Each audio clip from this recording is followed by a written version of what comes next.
Assalamualaikum warahmatullahi wabarakatuh.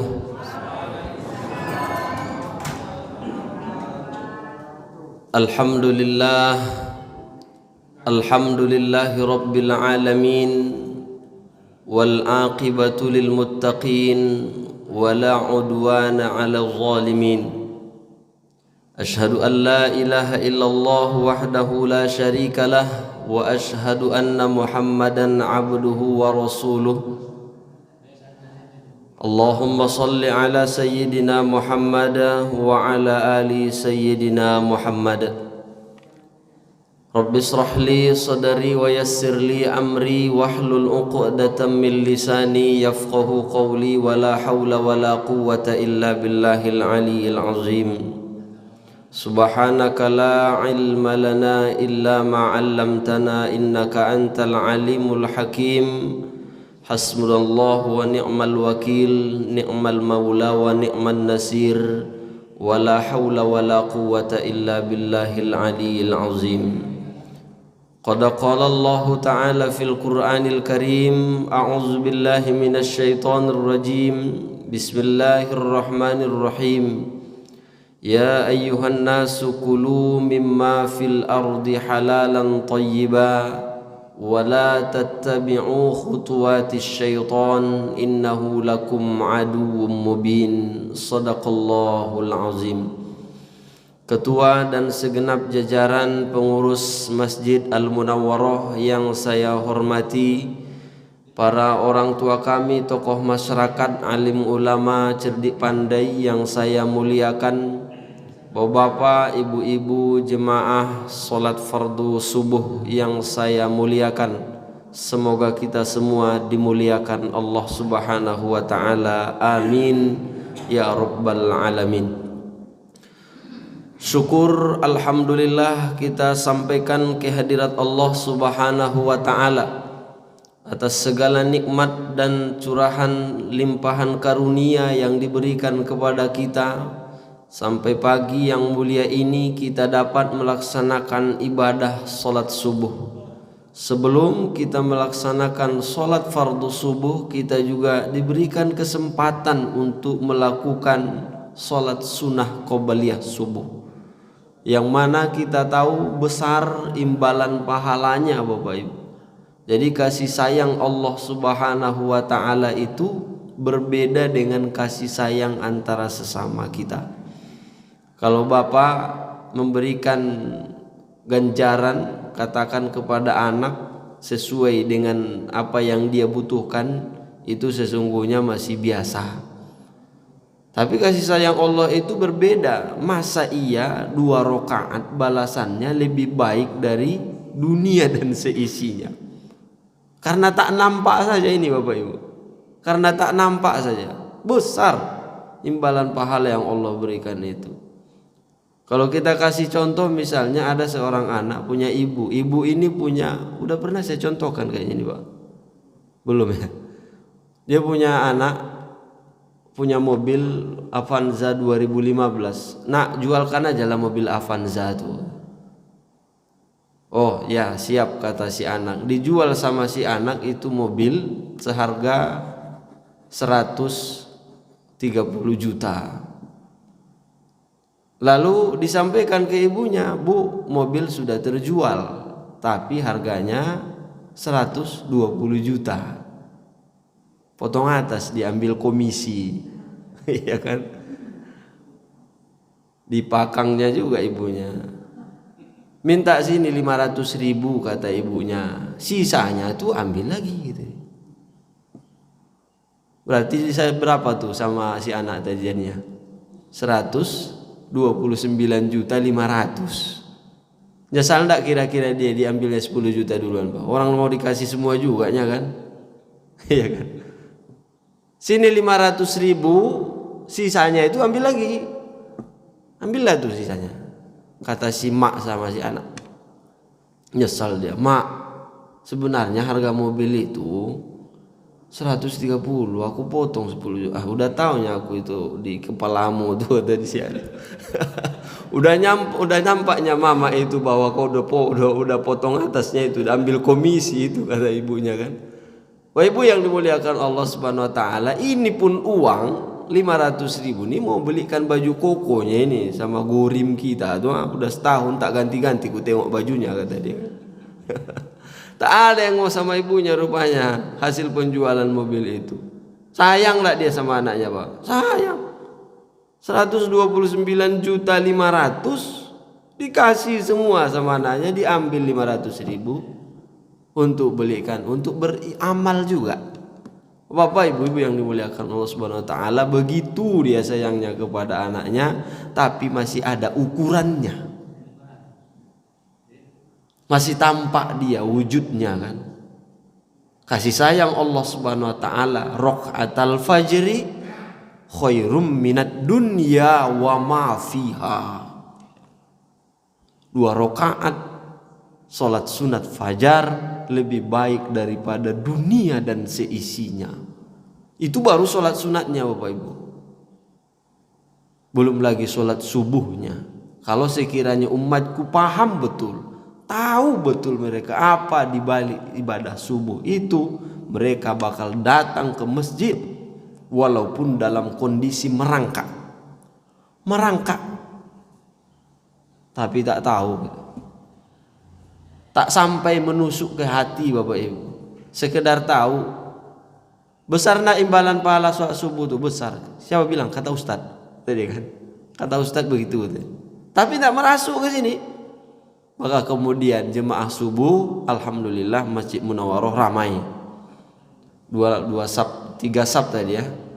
3 saf dengan jin-jin muslim yang ada di sini. Ya kan? Bapak ibu-ibu yang dimuliakan Allah Subhanahu wa taala, bersyukur kita kepada Allah Subhanahu wa taala. Tapi jangan main hakimi ya, jangan main hakim pula. Walaupun misalnya jemaah kita nih tak ke masjid subuhnya, oh mereka nih ya penghuni neraka semua, jangan pula ponis macam panitia surga pula kita kan, panitia neraka pula. Nah, kita tugasnya kan berdakwah, balik, sampaikan. Setelah kita sampaikan, diterima atau tidak itu urusan belakangan. Maka berdakwah itu bukan hanya tugas para mubalik seperti yang Pak pengurus tadi, Pak Sekretaris kita sampaikan. Kita punya tugas dakwah yang sama. Sejauh mana ruang lingkup yang bisa kita lakukan di keluarga, di tetangga, jiran. Nah, itulah dakwah itu. Karena makna dari dakwah itu sendiri adalah mengajak. Maka Imam Al-Ghazali juga mengatakan dakwah itu sebenarnya dia lebih besar pengaruh dakwah bil arkan. Perbuatan terus. Lisanul hal afdalu min lisanil maqal. Perbuatan itu mendakwahi orang lebih utama dibandingkan daripada dakwah melalui lisan. Karena dia contohkan terus dia. Jadi Nabi kita itu Bapak Ibu juga tidak hanya dia berdakwah melalui lisan, memang dicontohkan dalam kesehariannya kan. Bagaimana akhlaknya, bagaimana ibadahnya, dan itulah yang terus kita ulang-ulang kan. Kepribadian Nabi Sallallahu Alaihi Wasallam begitu dakwah itu, bukan hanya di mimbar-mimbar saja, enggak. Maka Bapak Ibu jemaah yang dimuliakan Allah, bersyukur kita kepada Allah, mudah-mudahan kita ini dibimbing oleh Allah Ta'ala, diberikan kekuatan. Jangan sampai kemudian hawa nafsu kita yang setelah dilepas ketika Ramadan itu berakhir, maka kembali lagi dia beraktivitas seperti tidak ada batasan-batasan lagi kan. Jadi memang ini harus mampu kita kendalikan. Bagaimana di Ramadan kita semangat kan, mudah-mudahan setelah Ramadan juga semangat ibadah kita juga demikian. Bersolawat kita kepada baginda Rasulullah sallallahu alaihi wasallam. Allahumma salli ala sayyidina Muhammad wa ala ali sayyidina Muhammad. Assalamu alayka ya Rasulullah. Kita baca solawat bil qulub. Mudah-mudahan hati yang masih gelisah ditenangkan oleh Allah Ta'ala. Allahumma salli ala sayyidina Muhammadin tibbil qulubi wa dawaiha wa afiyatil abadani wa shifaiha wa nuril absari wa diyaiha wa ala alihi wa sahbihi wa sallim. Allahumma salli ala sayyidina Muhammadin tibbil qulubi wa dawaiha wa afiyatil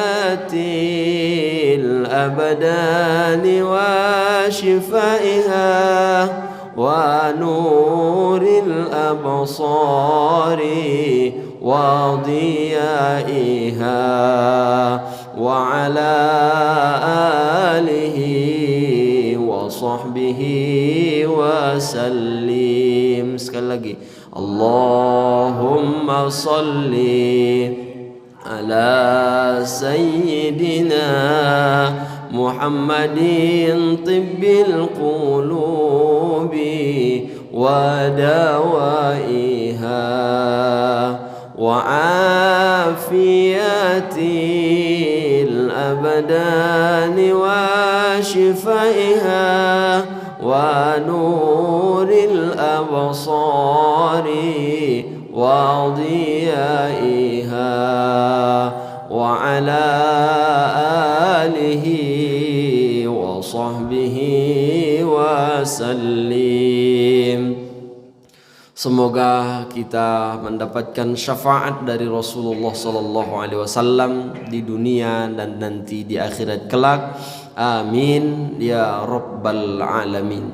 Para orang tua kami, jemaah fardu subuh yang dimuliakan Allah Subhanahu wa taala, kajian kita pada kesempatan subuh yang mulia ini 5 nasihat Nabi sallallahu alaihi wasallam. Kita sebagai anak membutuhkan nasihat dari orang tua. Kita sebagai masyarakat membutuhkan nasihat dari para guru. Para sahabat juga ternyata dahulunya sangat mengharapkan nasihat dari Nabi. Nabi itu dengan sahabat akrab adanya, dekat dengan Nabi sallallahu alaihi wasallam, sehingga mereka bisa bersentuhan tangannya. Kalau ngaji itu taklim mereka dekat gitu Bapak Ibu.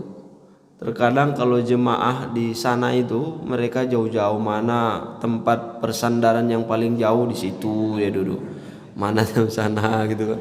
Alhamdulillah jemaah Munawwaroh masih bersandar-sandar juga sih, tapi masih dekat ke sini kan. Karena di situ dingin, Pak. Waktu duduk di situ tuh kan. Dekat mereka dengan Nabi sallallahu alaihi wasallam. May ya'khudhu anni haula'il kalimat. Siapa yang mau mengambil beberapa kalimat ini dariku, kata Nabi. Summa ya'malu bihinna aw yu'allimu may ya'mala bihinna. Lalu kemudian ia mengamalkan kalimat-kalimat ini, pesan-pesan ini, nasihat-nasihat ini, atau kemudian ia menyampaikan, mengajarkan kepada orang yang mau mengamalkan nasihat ini. Nabi itu dulu sudah bertanya. Ternyata dalam ilmu pendidikan Bapak Ibu ada namanya metode bertanya. Jadi ditanya dulu murid-murid itu, jemaah itu, baru kemudian nanti ada yang menjawab sebagai bentuk menghidupkan suasana pembelajaran. Kalau kita dulu belajar di kampus itu memang ada metode bertanya, bagaimana membangkitkan semangat jemaah itu. Ternyata dalam dakwah juga harus ada komunikasi, harus ditanya jemaah itu, lai pahamnya Pak ya, lalu apa tuh rupanya kan. Apalagi subuh-subuh kan, jadi tanya biasa itu. Dan Nabi juga ternyata mengajarkan itu. Itulah yang diambil oleh para pakar, ternyata pakar pendidikan, bagaimana kemudian mereka memunculkan metode. Ditanya, Adakah yang mau mengambil kalimat ini kemudian dia amalkan? Sahabat ini kalau ditanya seperti itu semangat, Pak. Semangat mereka. Ya adalah tunjuk tangan satu orang lalu kemudian dia ambil. Fa akhadha biyadayya. Lalu Nabi mengambil dua tanganku. Kalau tak salah saya hadis ini Abu Hurairah nih. Dia ambil dua tanganku, fa'adda khamsan, lalu ia sampaikan kepadaku 5 hal. Bapak Ibu jemaah yang dimuliakan Nabi, begitu dekatnya mereka dengan Nabi. Bukan hanya dekat hati tapi dekat fisik juga. Karena memang mereka sangat ingin berdekatan dengan Nabi sallallahu alaihi wasallam.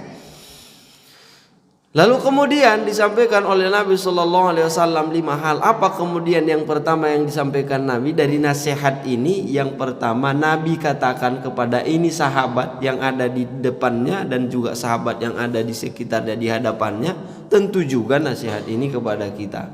Kalau bapak, ibu-ibu sudah pernah nasihat ini, anggap saja sebagai mengulang saja.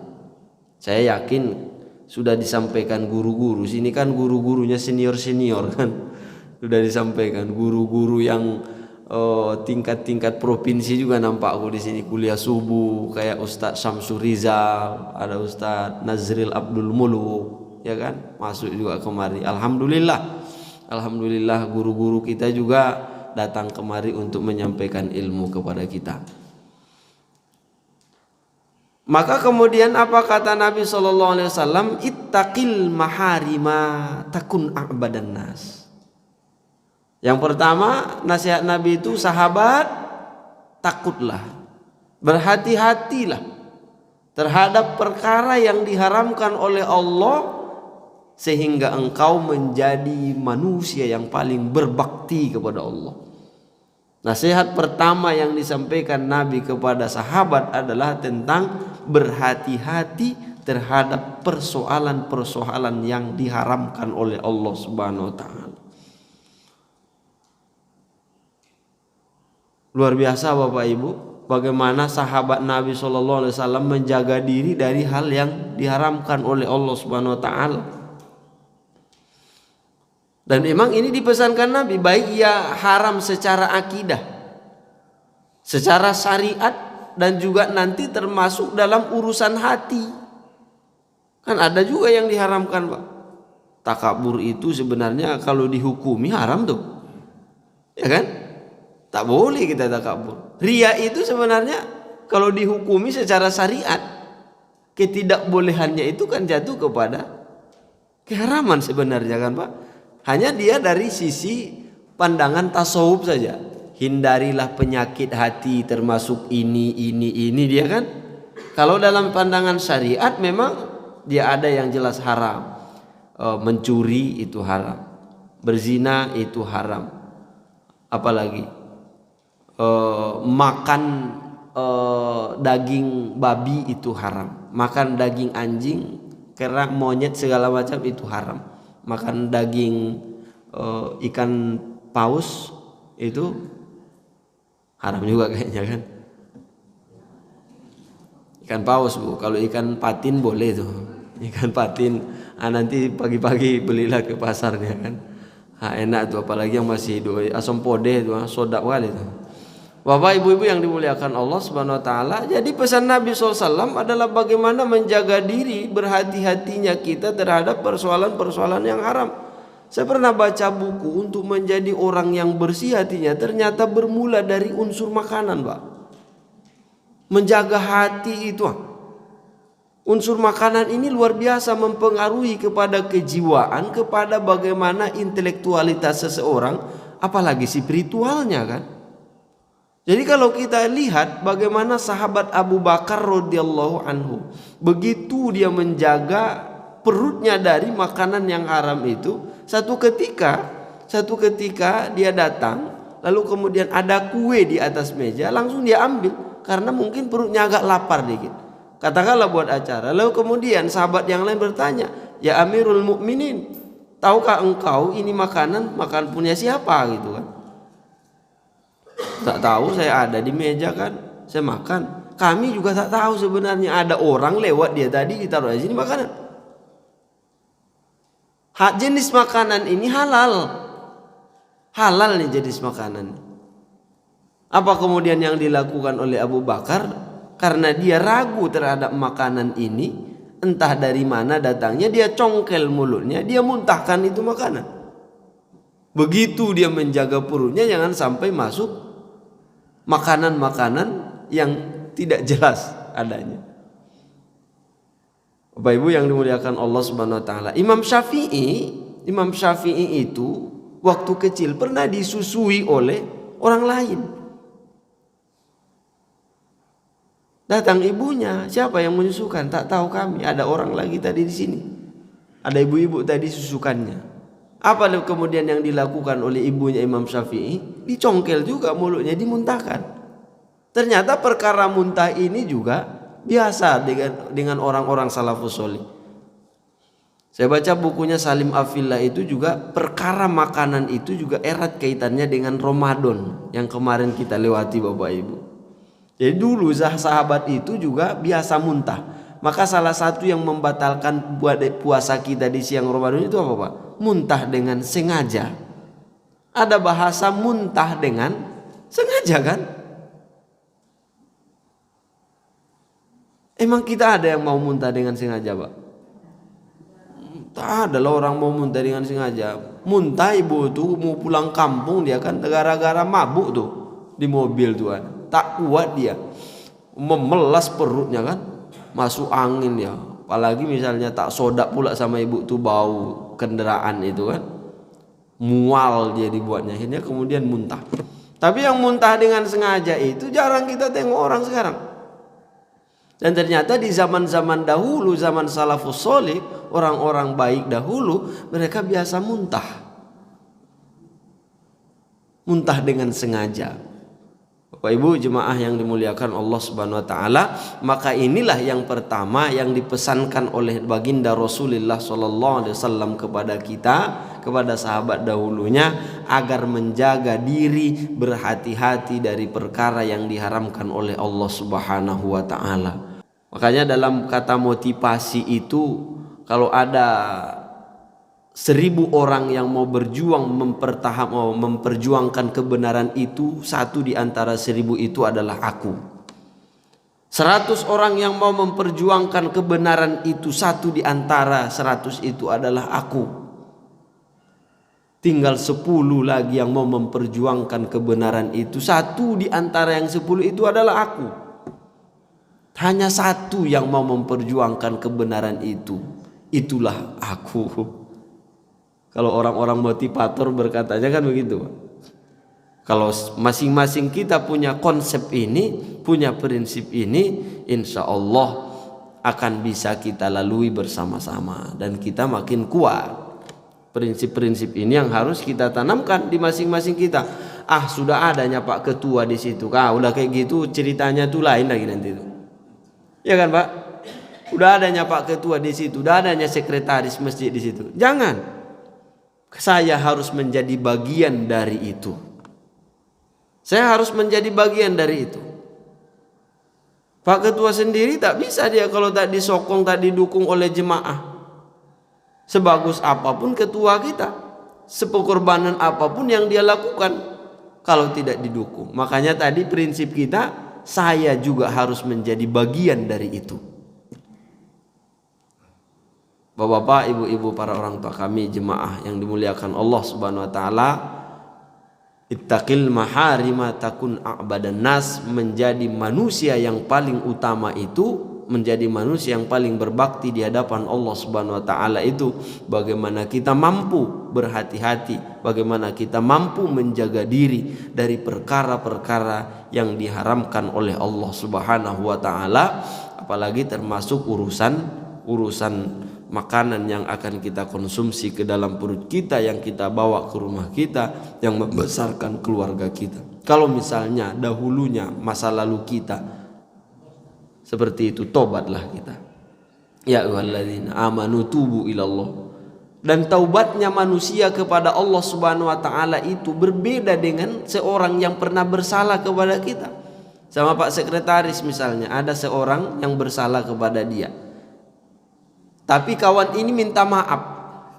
ada Pak Andi, lalu kemudian minta maaf, dia bersalah sama Pak Sekretaris. Dulu akrab sama Pak Sekretaris kita ini, akrab mereka, buat kesalahan lah kawan ini. Akhirnya kemudian pudar kepercayaan Pak Sekretaris ini kepada kawan. Minta maaf ini kawan, udah datang lebaran, aku minta maaf betul dari dalam hatiku, tulus, tak ada lagi kusimpan dendam, maafkan saya saudaraku, kata dia kan. Dipeluknya, menangis-nangis mereka satu hari lebaran itu, berpeluk-pelukan mereka. Udah aku maafkan engkau. Tapi kira-kira setelah itu Pak Sekretaris ini nanti udah minta maaf kawan itu, masih sama tak perlakuan dia dengan sebelumnya? Awal berkawan sampai buat kesalahan lalu kemudian minta maaf. Setelah minta maafnya itu, ke depannya itu kira-kira Pak Sekretaris apakah kembali seperti semula? Bu, halo Bu, ada Bapak buat kesalahan, lalu kemudian setelah minta maaf, Ibu masih sama nggak sikapnya dengan yang sebelumnya? Manusia itu memang kayak gitu, pasti kita akan lebih waspada gitu. Pasti kita akan lebih berhati-hati. Kawan ini dulu pernah buat kesalahan, awak harus jaga diri juga. Pernah minjam uang dulu, terlambat bayarnya kan, minta maaf juga dia. Nanti itu udah beda lagi tuh. Itulah kalau kita manusia kan. Tapi kalau Allah enggak, kalau Allah tidak. Alladzina amanu tubu ilallahi taubatan nasuha. Asa ayyukaffiro. Mudah-mudahan dia menghapus, menggugurkan, menghapus dosa-dosa itu, bahkan dia lebih sayang lagi kepada kita. Itulah bedanya makhluk itu dengan Khaliq. Seorang yang bertobat kepada Allah dengan taubatan nasuha, maka kemudian Allah tidak pernah ingat lagi, bahkan dihapus ini dosa, ditutupi ini dosa, kesalahan yang masa lalu itu ditutup. Lalu kemudian akan diberikan kasih sayang oleh Allah Subhanahu wa taala. Maka tidak heran di agama kita ini Bapak Ibu, ada seorang yang kebaikannya hanya sekedar memberi minum seekor anjing yang kehausan, bisa membuat dia justru masuk ke dalam surga. Tapi ada juga seorang hamba yang gara-gara menyakiti kucing, lalu kemudian ia masuk ke dalam neraka meskipun dia punya amalan banyak. Bapak Ibu yang dimuliakan Allah, maka tobat kita itu insya Allah beda dengan berminta maafnya kita dengan manusia biasa. Orang-orang seperti kita ini, kalau kawan yang berlakukan kesalahan minta maaf, iya kita maafkan. Seperti kata Gus Dur itu, Gus, memaafkan enggak sama Bu Mega sama Pak Amin Rais? Maaf iya, lupa tidak, kata dia kan. Maaf iya, lupa tidak, katanya kan. Bapak ibu-ibu yang dimuliakan Allah Subhanahu wa taala, itu yang pertama, agar kita menjaga diri dari perkara yang diharamkan oleh Allah Subhanahu wa taala, termasuk hubungan antara sesama kita. Ya kan? Ada haram, memutus silaturahim, dijaga hubungan kekeluargaan, kekerabatan, berjiran, bertetangga, bagaimana hablum minan nas kita terjaga dengan baik kan. Karena kalau kita putus hubungan tali silaturahim, tidak saling bertegur sapa kan, Allah marah kepada kita, Allah tak suka itu. Kemudian yang kedua, nasihat Nabi SAW itu adalah wardo bima qasamallahu laka takun aghnan nas. Terimalah berapapun yang Allah bagi kepadamu, maka jadilah engkau manusia yang paling kaya. Kenapa tadi ada kaitannya yang satu dengan yang dua kan Pak? Satu, dia menjaga diri, mencari nafkah itu dari perkara yang haram, ridho dia. Dia cari, dia berusaha sekuat tenaga, sekuat pikirannya, kerja cerdas, kerja ikhlas dia kan. Berapapun yang Allah bagi kepadanya dia terima, alhamdulillah, ridho dia kepada Allah Subhanahu wa taala. Sedikit ia bersyukur, banyak juga ia ridho. Dan dia gunakan itu untuk kepentingan di jalan Allah Subhanahu wa taala. Kalau dia sudah dapat seperti itu, seperti para sahabat, Wassabiqunal awwaluna minal muhajirin والأنصار والذين اتبعوهم بإحسان رضي الله عنهم ورضوا عنه وأعد لهم جنات تجري تحتها الأنهار خالدين فيها أبدا ذلك الفوز العظيم. Wassabiqunal awwalun, orang-orang terdahulu. Ini kok nggak bunyi-bunyi, Pak? Oh, 5 menit lagi ya. Oh, tunggu-tunggu biar bunyi dia kan. Oh, rupanya. Sama-sama nunggu kita ya, Pak ya. Bapak-bapak yang sebelah kiri saya nunggu, yang kanan juga nunggu kan. Orang-orang terdahulu yang masih awal-awal dari kalangan muhajirin dan ansor, walladzina taba'uhum biihsan, dan orang-orang yang mengikuti jalan hidup mereka ini, radhiyallahu anhum, mereka Allah ridho kepada mereka, wa radu anhu, mereka juga ridho kepada Allah Subhanahu wa taala, wa a'adda lahum jannatin tajri tahtahal anhar khalidina fiha abada, dan mereka telah disediakan surga-surga yang mengalir di bawahnya sungai-sungai yang mereka akan kekal berada di dalamnya. Dzalikal fawzul azim, itulah kemenangan yang agung, itulah keberuntungan yang mulia, yang dahsyat. Bapak-bapak, ibu-ibu yang dimuliakan Allah Subhanahu wa taala, maka perkara ridho ini juga masing-masing kita harus kita mantapkan dalam diri. Suami ridolah dengan istri. Hari ini ibu sudah tidak seperti di usia 25 tahun dulu. Ibu juga harus ridho menengok bapak hari ini. Dulu ganteng, gagah, kalau senyum menggoda. Kini senyum pun awak pun mau payah dibuatnya menengoknya kan. Ada yang seperti itu kan, tapi nggak di sini. Kalau di Al-Munawwarah bapak-bapaknya ganteng-ganteng nampak kan.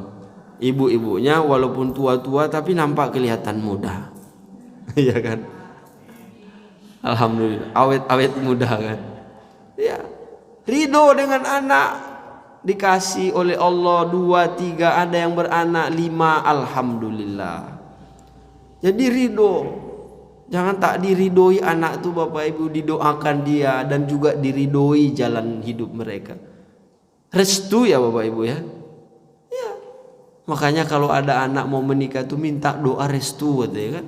Sebenarnya makna restu itu di dalam bahasa yang lain, bahasa Arab itu ridho tuh. Rela dia. Kurelakan engkau nak menikah dengan pilihanmu. Hiduplah engkau bahagia. Tapi jangan lupa akan ada tantangan juga dalam hidup. Bersabar nanti ketika ada rintangan. Ya. Itu direlakan anaknya dengan pilihannya kan. Ibu juga tadi ridho kepada suami. Kuridhoi engkau suamiku yang sudah berumur 60 tahun, 70 tahun. Dulu engkau ganteng, sekarang engkau ganteng juga katanya, di mataku. Dan sampai ke surga nanti engkau tetap ganteng kata dia kan. Suami juga demikian. Ridho dia, rela dia memiliki pasangan. Alhamdulillah telah menjadi pendamping hidupku selama berpuluh tahun. Suka dan duka telah kita lewati bersama-sama. Berbagai persoalan dalam hidup telah kita lalui. Alhamdulillah, inilah titipan dari Allah kepadaku. Dia berikan engkau mendampingiku bersama-sama. Rela dia. Alhamdulillahirabbil alamin. Jadi tak kemana-mana bapak tu lagi kan. Menengok artis sekelas Syahrini pun tak pala tegiur bapak tu lagi. Biasa, lebih cantik juga yang di rumah lagi kata dia kan. Maka bapak-bapak dan ibu-ibu yang dimuliakan Allah Subhanahu wa taala, terhadap rizki juga yang Allah berikan kepada kita, kita ridho dan rela menerimanya dengan baik. Memang sebeginilah ukuran dan takaran rizki yang Allah kasih kepadaku. Aku sudah bekerja keras, aku sudah berupaya, sudah berusaha cerdas, tapi ternyata sebeginilah ukurannya. Tukang bangunan seharusnya mereka lebih banyak hasil uangnya daripada kita, daripada bapak-bapak yang kerja di kantoran, yang punya bisnis. Tapi mereka bergaji 150, bahkan di bawah itu lagi kalau misalnya dia kernet saja kan. Padahal dia kerja keras tuh, banting tulang, mau naik tapi tidak. Rezekinya ada takaran dan ukuran yang diberikan ke dia, redo. Dia harus relakan itu. Inilah jalan hidup yang harus saya lalui. Yang penting kan halal. Jadi kita juga jangan cemeh Bapak Ibu. Punya anak misalnya kan, anaknya satu kerja di bank, kerja di perkantoran berasik, ada satunya ya ke pasar pula kan. Kan banyak tuh profesi misalnya nanti kan. Jangan dicemeh anak nih. Jangan dicemeh. Alhamdulillah nak bekerja mencari nafkah dengan cara yang halal. Ridolah berapapun yang Allah bagi kepada kalian. Mau itu banyak bersyukurlah. Di Ramadan kemarin kita sudah berlatih nih kan. Bahkan nafsu itu pun menjadi mutmainnah.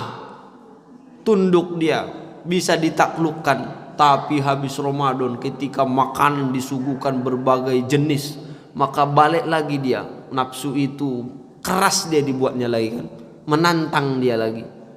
Maka memang berlapar-lapar itu apa namanya itu? Mendidik diri ya. Mendidik diri berlapar-lapar tuh.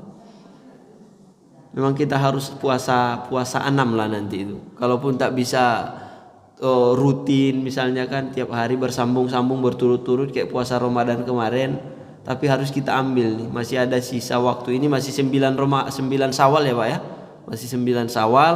Kita yang belum puasa Syawal nanti diambil kesempatan itu untuk melaksanakannya agar tetap terjaga rutinitas dan aktivitas kita selagi di bulan Ramadan.